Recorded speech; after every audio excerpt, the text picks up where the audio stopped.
All right, welcome back to the channel. It's your boy Fanon, and in this video, we are going to review the fight that took place this evening with Terence "Bud" Crawford and Errol Spence Jr.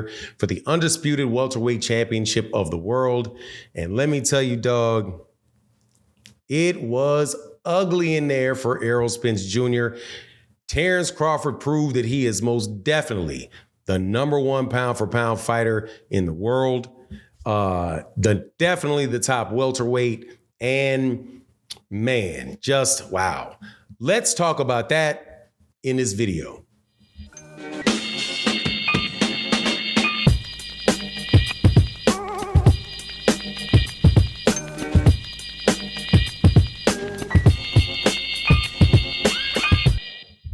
All right, welcome back to the channel. It's your boy Fanon, and in this video, we're gonna review the fight that took place this evening with Errol Spence Jr. and Terence Crawford. And dude, let me just tell you, Terence Crawford owned that entire fight. Was not a close fight, one-sided fight. Terence looked bigger than Errol, stronger than Errol, did what he wanted to do with Errol. But before I get into the details of it, let me welcome you back to the channel.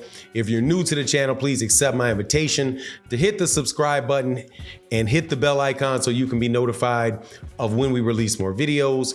And if you are a longtime subscriber and supporter of the channel, let me say thank you so much for your continued support. Okay, so first things first, my prediction was wrong. I had Errol Spence Jr. beating Terence Crawford by decision, and that was not even close to it. It was a one-sided shellacking by Terence Crawford over the course of, I believe, the 8 rounds before the fight was called off. He beat Errol Spence Jr. up worse than he beat up Sean Porter. It was like, I don't want to say it was a walk in the park for Bud, but it was dang near a walk in the park for Bud. It was dang near a walk in the park. Nothing, literally nothing that I really could see that Errol Spence Jr. could do to him. Errol Spence Jr.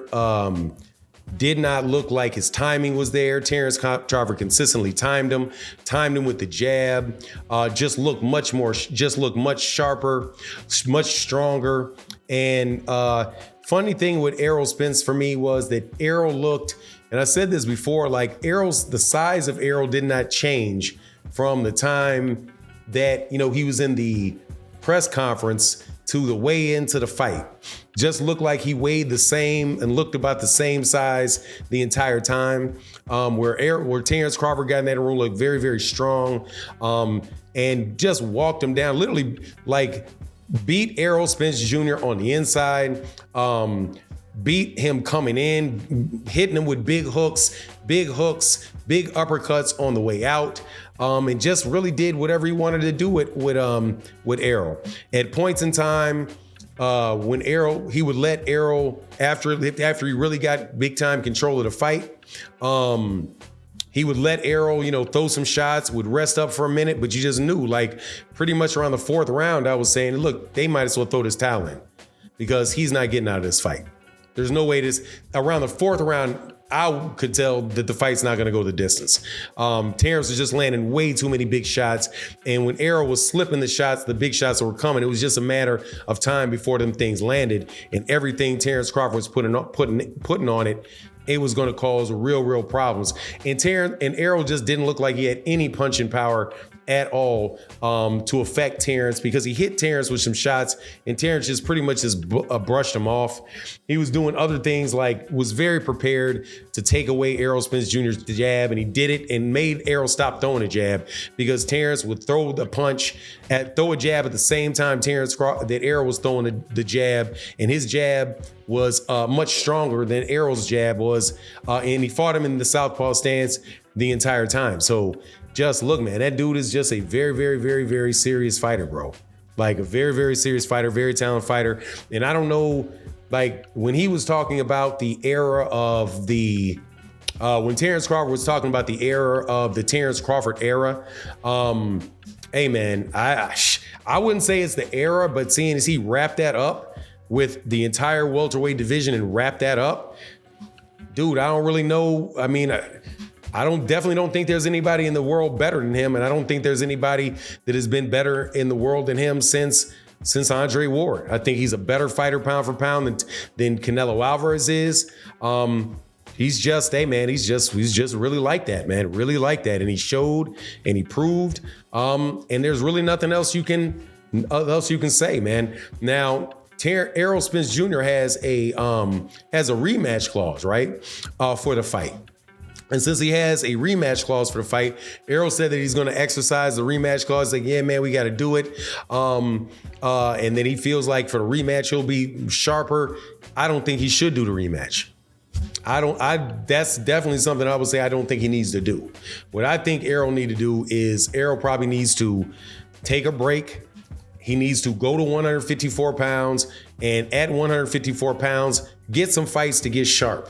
Now, I don't know whether or not it would make any difference with Terence Crawford, the amount of the layoffs that Errol's had, but the fact that Errol has had, basically fighting once every 2 years or something like that, that right there, bro, that's a recipe for disaster. He's gonna need to be a lot more active and get in the ring and get his timing, get sharp, and all of the stuff that he needs to do. On the bright side for him, though, dude, he probably made a ton of money. Just like I feel like with Ryan Garcia, Gervonta Davis really separated himself from Ryan Garcia. Man, Terence Crawford did the same, but worse. Really, actually, I think he probably did worse to Errol Spence Jr. than Gervonta did to Tank. I don't think he should go back and get in the ring with him again because he'll screw around and really get hurt with that guy. I don't really think that there's too much that he can do with him, Errol Terence Crawford just has way too much sauce for him, man. Just had an answer to everything Errol tried to do. His defense on the inside, the way that he was blocking and protecting his hand. The funny thing is, man, I can't remember who that is that used to do that move, but that was like a very, very old school. That's like an Omar Figueroa. I'm sorry. Like Omar Figueroa would do that move where he would block. He would have his hand here and be able to still counter you with this because he would put his left hand to cover you after you slipped over to get it. He just couldn't land any shots with him, man. Just couldn't land any shots. So my hat goes off to Terence Crawford. Absolutely terrific fighter, bro. One-sided. It was definitely a one-sided whooping, but the one-sided whooping was Errol Spence Jr. was Terence Crawford whooping Errol Spence in a one-sided whooping. And the cats out there, Bomac, definitely deserves his credit for the training that they did. Red deserves it. The coach Red deserves the training for what he did. All of that stuff, man. He did what he needed to do, man. And we'll see what happens moving forward with Terence in the welterweight division or whether or not he retires or whatever. But I mean, I wouldn't be surprised if he retired. But anyway, it is what it is. That's my take on the situation. You let me know what you think in the comment section. I'm sure y'all going to talk bad about me, but it is what it is. Got it wrong. And with that, I'm out. Peace.